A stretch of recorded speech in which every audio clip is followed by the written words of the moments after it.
faithfully delivering value and interpreting great books from around the world. Hello, this is Sally's Book Talk.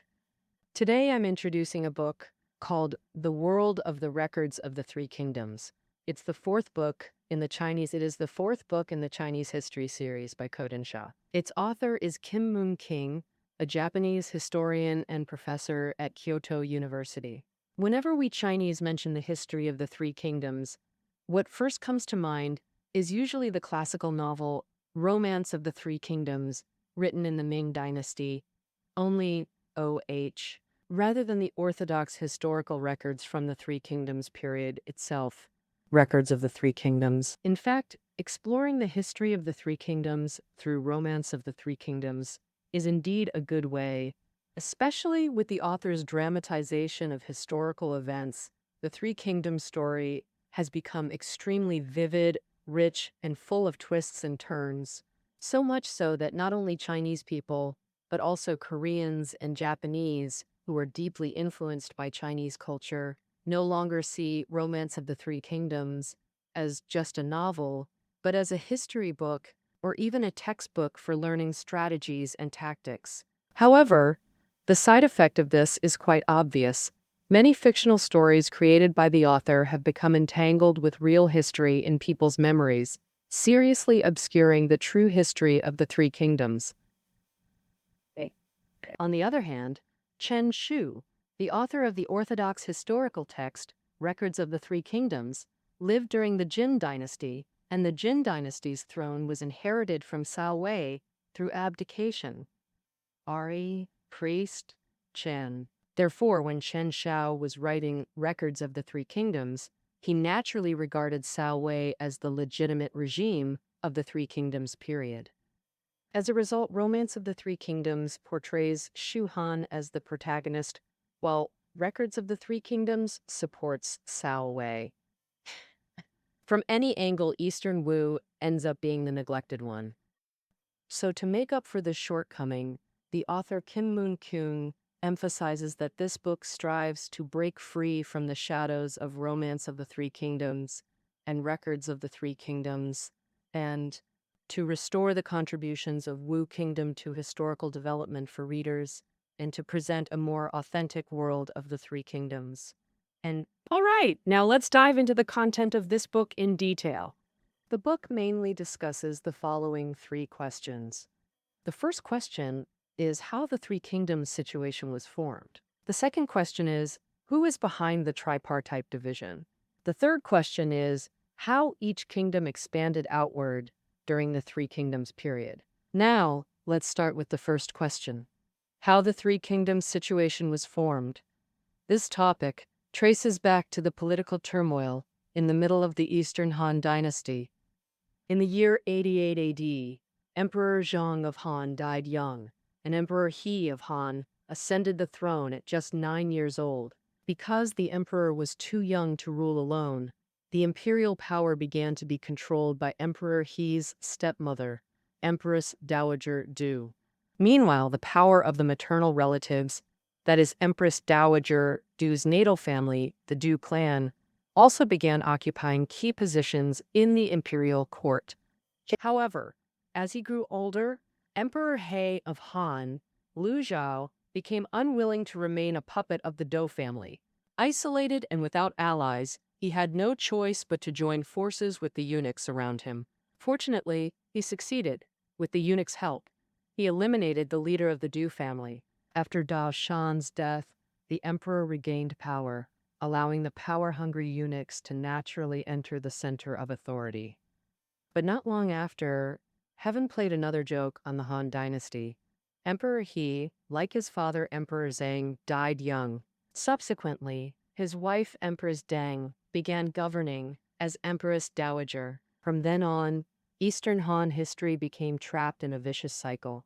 Child emperors ascending the throne, Empress Dowagers ruling, maternal relatives monopolizing power, and eunuchs seizing control, a pattern it could never escape. Ultimately, the factions' struggle for supreme power shook the foundations of Eastern Han rule. By Emperor Huan's reign, The maternal relatives lost influence and allied with scholar officials dissatisfied with eunuchs to jointly condemn eunuch dominance. These scholar officials originated from the bureaucratic class of Confucian intellectuals. Since Emperor Wu established rejecting other schools while honoring Confucianism as state ideology, officials gradually became Confucianized. By the Eastern Han period, these Confucian intellectuals had formed a powerful interest group, namely what we call the civil bureaucracy or scholar official class. Since this group permeated all levels of administration, their support directly impacted national unity and stability. The eunuchs retaliated by leveraging imperial authority to unleash two political purges, executing Han loyal scholar officials and devastating their faction. These became the infamous two disasters of the partisan prohibitions, whose bloody turmoil quickly spread among the populace. The author suggests the Yellow Turban Rebellion's outbreak likely connected to these two disasters. Since rebellion leader Zhang Zhao was himself a disillusioned Confucian scholar, he likely exploited the way of peace, Taoism's precursor, to protest the persecution.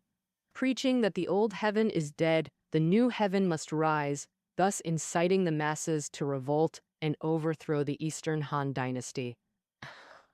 Zhang Zhao's Yellow Turban Rebellion rapidly swept through the middle and lower reaches of the Yellow River, even threatening the safety of the capital, Luoyang. Therefore, the reigning Emperor Ling of Han had to announce an end to the persecution of scholar officials and shift his main focus to suppressing the rebellion. Therefore, in fact, this rebellion was suppressed in less than a year. However, to suppress the rebellion, the court decentralized military power, allowing factions previously marginalized from central authority to emerge. For instance, Dong Zhuo, a local power holder guarding Liangzhou, and bureaucrats caught between eunuchs and scholar officials. Cao Cao, Sun Jian, from southern gentry, and Liu Bei, a wandering knight still among the populace. These individuals used the opportunity of suppressing the Yellow Turban Rebellion to recruit and expand armies, quickly amassing private forces that evolved into warlord factions. End quote. Thus began the era of warlord rivalries in the late Eastern Han, with local powers rising and governing autonomously. Imperial authority at the Han court became utterly nominal. The severe weakening of imperial power led to the decline of eunuchs and maternal relatives, who relied on it for influence. Subsequently, both maternal relatives and eunuchs exited the historical stage, and the regional conflicts evolved over time into the foundation of the three kingdoms, commonly known as the tripartite division. Ooh. Among them, Wei formed earliest. Even before the fall of the Han dynasty, Cao Cao had unified the north, becoming its de facto ruler. Next was Wu. After the Battle of Chibi, the Wu forces, led by Sun Quan, firmly established themselves in the southeast, while the last to form was in the southwest, represented by Liu Bei's Shu Han regime. From this, it's clear that Wu occupied a pivotal transitional phase in the Three Kingdoms. Therefore, the author of this book attempts to interpret Three Kingdoms history from Wu's perspective, and indeed has made astonishing discoveries. The tripartite division we often speak of wasn't devised by Zhuge Liang, but by Wu strategist Lu Su. This is precisely the second part we'll discuss today. When mentioning Lu Su, many easily recall the honest and straightforward Grand Commander Lu Su from Romance of the Three Kingdoms. But in reality, the historical Lu Su was a highly visionary and strategic politician. The author even believes Lu Su's strategic vision was not inferior to Zhuge Liang's, perhaps even superior. Because as early as 200 AD, 7 years before Zhuge Liang's Longzhong plan, Lu Su had already proposed a complete strategy for domination to Sun Quan. The most crucial part of his strategy was establishing a base in Jiangdong, developing their own forces while supporting Liu Bei's group controlling the Middle Yangtze, forming a united anti-Cao Cao front along the river. This is what we call the bedchamber strategy. The brilliance of the bedchamber strategy was its pioneering recognition of the Yangtze's value in North-South conflicts. Before this, China's unification wars, like Qin conquering 6 states, Chu-Han contention, or Lu Shu's reunification, all used Guanzhong or Luoyang as bases to crush regional powers. This was because Guanzhong and Luoyang were economic hubs with high output and population. Controlling them meant controlling the nation's lifeline. But by late Eastern Han, the previously underdeveloped Yangtze region had been cultivated, with growing populations. In other words, this once neglected river basin now possessed the strength to challenge northern regimes, a shift Lu Su keenly detected. Centering on this insight, he proposed the bedchamber strategy that influenced China for half a century. Clearly, Lu Su's bedchamber strategy and Zhuge Liang's Longzhong plan shared key similarities. Both emphasized allying with Yangtze powers against Cao Cao, the foundation of the Sun-Louis alliance. Understanding this explains why Lu Su insisted on lending Jingzhou, a strategic Middle Yangtze stronghold, to Liu Bei. This wasn't naive kindness but calculated statecraft. Additionally, geographically aware listeners know southern regimes must control both Huai River and Yangtze to form a complete defense line. This sustained southern regime's stability. For example, the later Southern Song maintained its rule for a century by confronting the Jin dynasty across these rivers.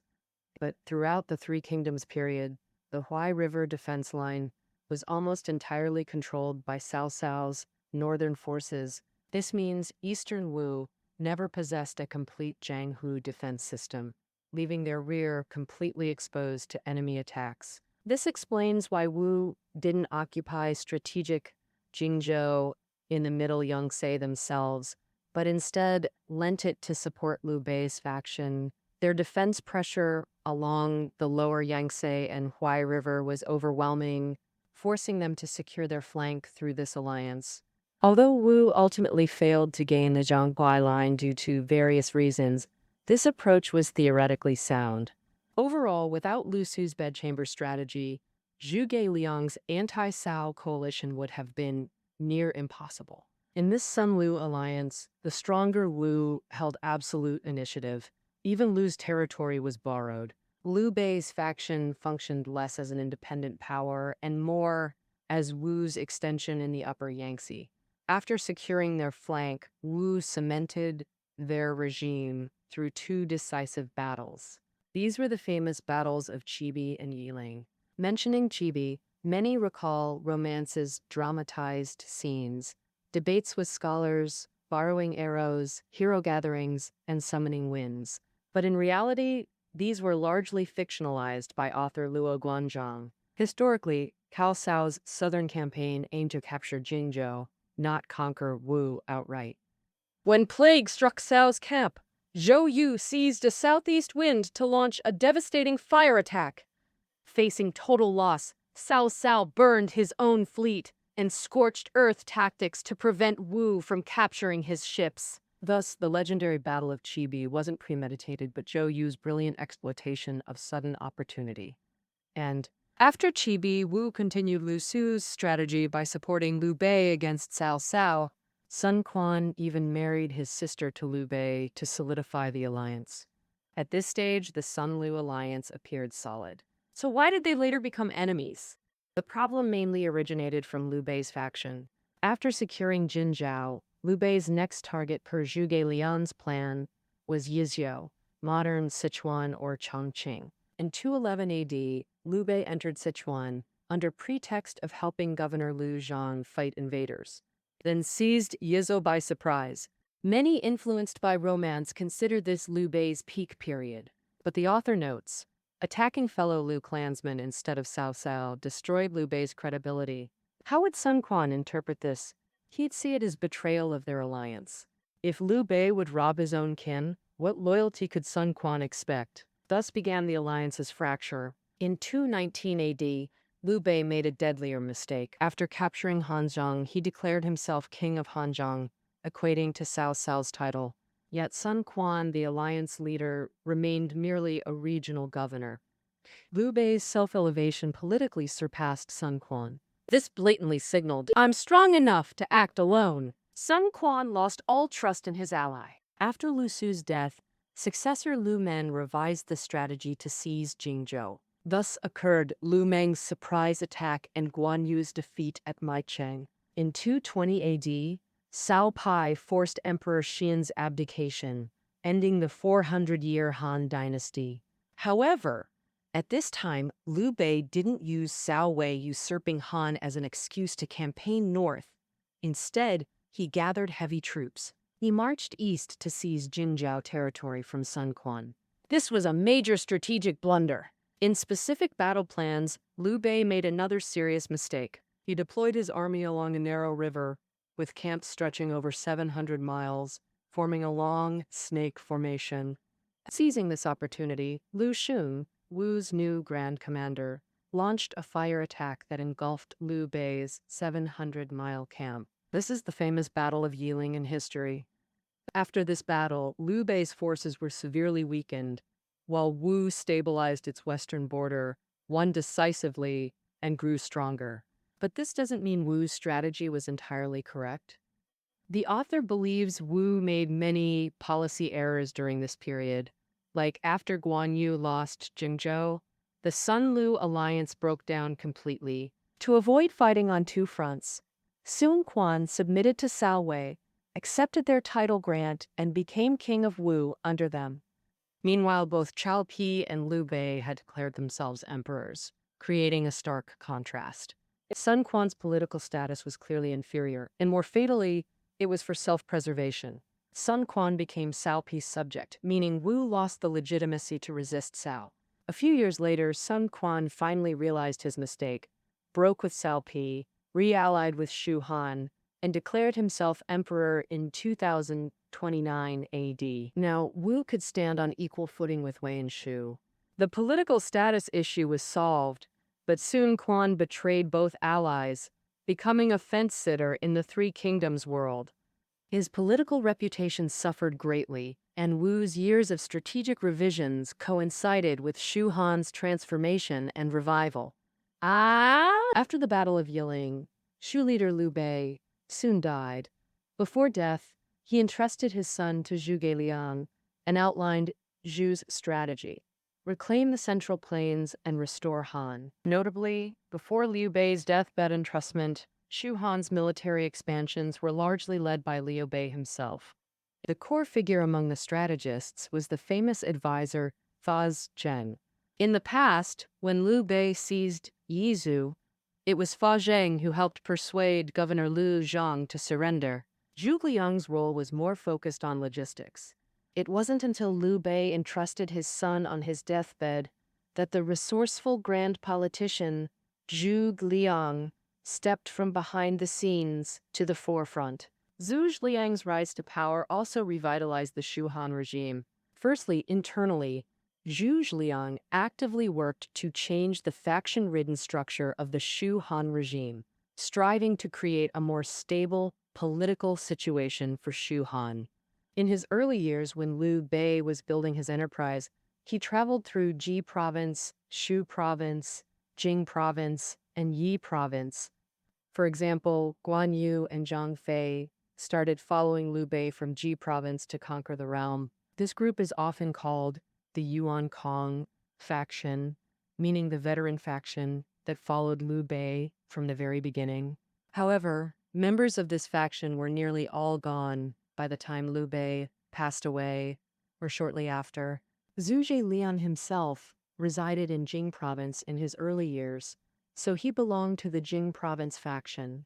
Additionally, after Liu Bei conquered Yi Province, he incorporated a group of Yi Province officials, forming the Yi Province faction. Besides these, there were some surrounding tribes that submitted to Shu Han, which won't be listed here.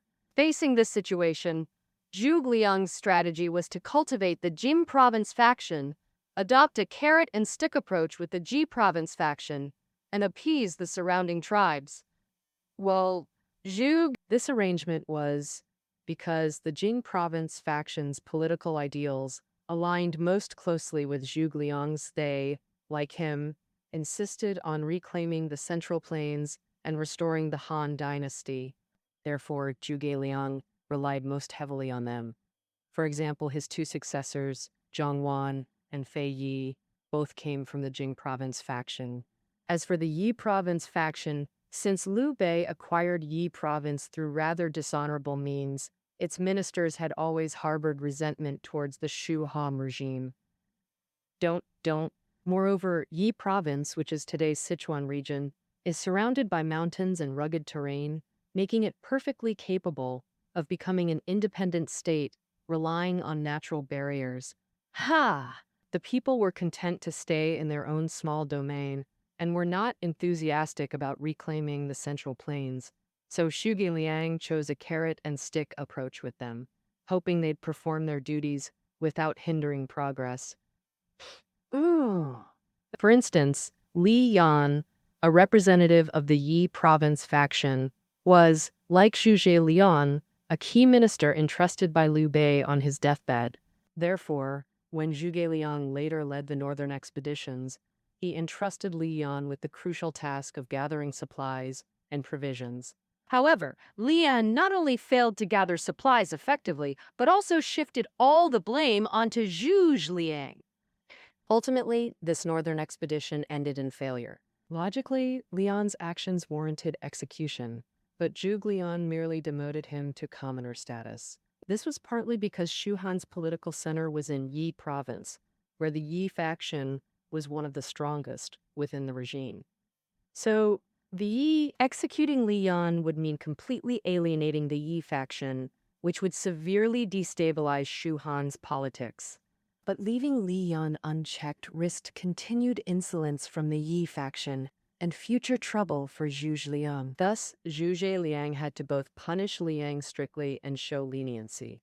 This disciplined the Yi faction without provoking excessive resentment.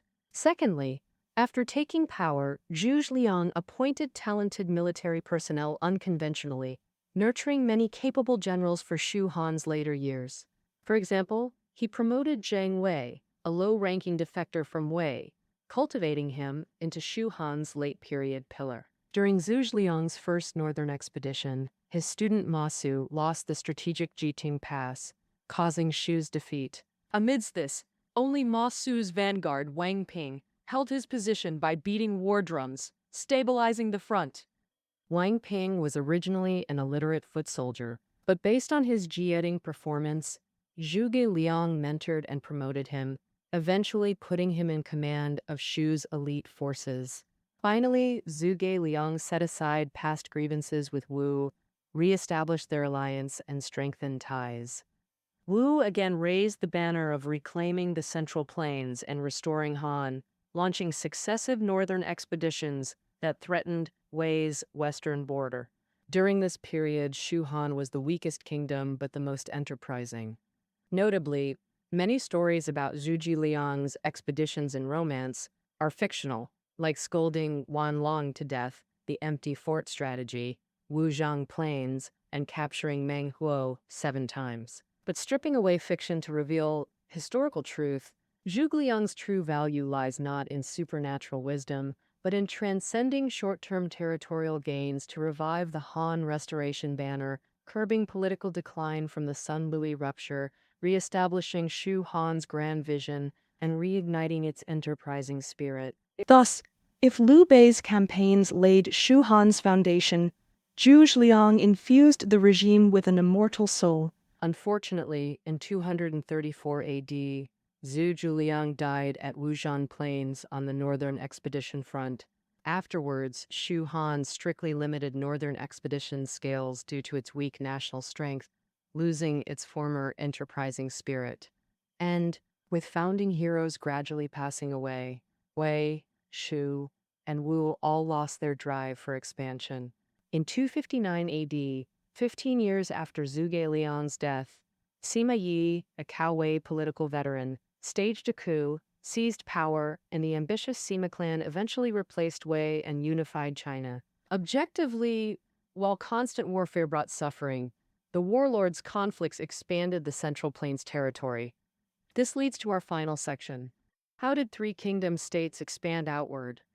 Internal conflicts among Wei, Shu, and Wu are well documented elsewhere. We'll focus on strategic alliances.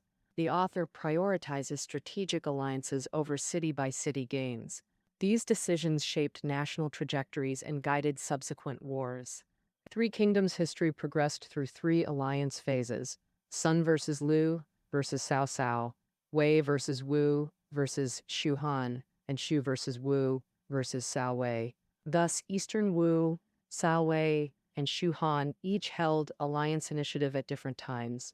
Alliance formations and ruptures blended self-interest with era ideology. Self-interest is obvious. The first Sun-Liu alliance aimed for survival against Cao Cao. Its collapse resulted from Liu Bei's premature ambition, alarming son Quan, who turned to Cao Wei. This initiated the Wei-Wu alliance against Shu, period. But with Wei already dominant, Wu helping destroy Shu would eventually endanger itself. Once Sun Quan realized this, Wu broke from Cao Wei and re-allied with Shu Han. After all, for survival, two weaker states uniting against a stronger is the only way. Beyond shifting alliances, what's notable is during the second Sun-Liu alliance, Sun Quan told Shu envoy Deng Zi. After Wu and Shu divide Wei, both can enjoy peace.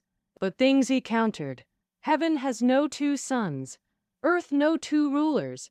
If Wei falls, Wu-Shu conflict will follow." Deng's words reveal the Three Kingdoms' guiding ideology remained Confucian universalism. Alliances were temporary, while unification was the true goal. Finally, let's discuss Wei, Shu, and Wu's territorial expansions. Late Eastern Han territory differed greatly from today's China. Many current northern, western, and southern regions weren't part of the Central Plains domain then. While locked in internal struggles, Wei, Shu, and Wu actively expanded outward to stabilize power and extend influence. Simply put, they enlarged their domains to appear as legitimate empires, not mere warlords. This objectively drove a new phase of territorial expansion for Chinese civilization. For example, in 207 AD, Cao Cao's forces killed Wuhuan chieftain Tadun, subjugating this northern tribe. In 216 AD, Cao Cao detained Huchuquan, last Qianyu of southern Shannu, then split them into 5 dispersed groups. This ended the Xiongnu threat in Shanxi, and Hebei, securing the northern frontier. Wei also cultivated ties with western regions kingdoms like Shanshan, Khotan, Kucha, and Kushan, all paying tribute. The author notes an intriguing detail. Zhuge Liang's writings mention envoys from Liangzhu and the western regions paying tribute to Shu. This raises the question, whose vassals were these western region states? The answer remains ambiguous. They were contested buffer zones between Wei and Shu, much like Shu's efforts with southwestern tribes. For instance, Zhuge Liang's crossing the Lu River in May, referenced in the Chushi Biao, describes his campaign where he captured released tribal leader Meng Hua 7 times to secure Shu's southern border. Among expansion efforts, Eastern Wu faced the toughest challenge, backed against the sea with little land to conquer, yet this didn't deter Sun Quan's ambition. With unmatched maritime expertise from constant seafaring, Wu set its sights on lands across the ocean. For instance, Sun Quan used sea routes to contact Goguryeo on the Korean peninsula and Geng Sunyuan in Liaodong, supporting them to threaten Wei's northeast border and divert Cao Wei's attention.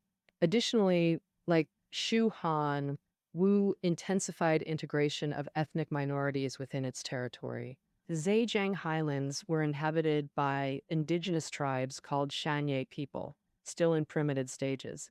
Late Han warfare drove northern Han migrants into Shanye lands, sparking conflicts over resources and territory.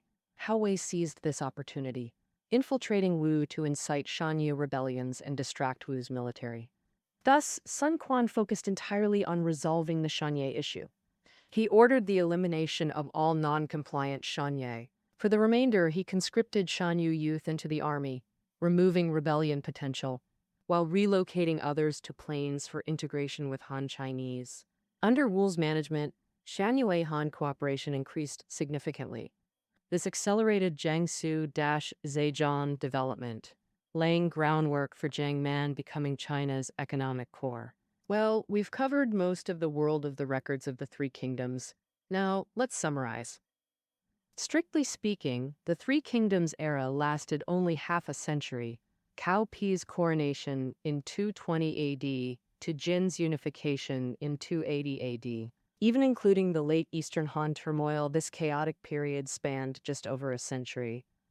Duration-wise, this fragmentation period wasn't unique compared to other divisions in Chinese history. So why does the Three Kingdoms era receive far more attention than other periods of fragmentation? Perhaps because it was China's first great division after Qin-Han unification, setting precedents that later generations would emulate or reference. For instance, Cao Cao claimed loyalty to Han throughout his life, never seizing the throne himself. Only his son Cao Pi formally replaced the Han dynasty. This Cao father-son approach influenced northern power transitions for centuries. Later transitions, Jin replacing Wei, northern Qi replacing eastern Wei, northern Zhou replacing western Wei, all followed this pattern. Wow. Founders never personally usurped thrones, leaving it to sons or grandsons. Another example is how regimes justified their legitimacy. As mentioned earlier, Western Jin succeeded Cao Wei. So Western Jin historian Chen Shou recognized Wei as legitimate in records of the Three Kingdoms. But after the Five Barbarians uprising, Western Jin's emperor fled south to establish Eastern Jin. This southern regime's situation closely resembled Shu Han's. So Eastern Jin historians reversed Chen Shou's view, declaring Shu Han legitimate in chronicles of Han and Jin. Ever since, whenever division or exile regimes emerged, intellectuals revisited the Three Kingdoms as the archetypal case. Thus, the author proposes a novel view. Chinese fascination stems not just from romance of the Three Kingdoms. Rather, the causality is reversed. Continuous historical discussion of the Three Kingdoms ultimately birthed the novel. This novel's circulation. All right, that concludes our interpretation of The World of the Records of the Three Kingdoms. Reading notes are below the audio. Until next time,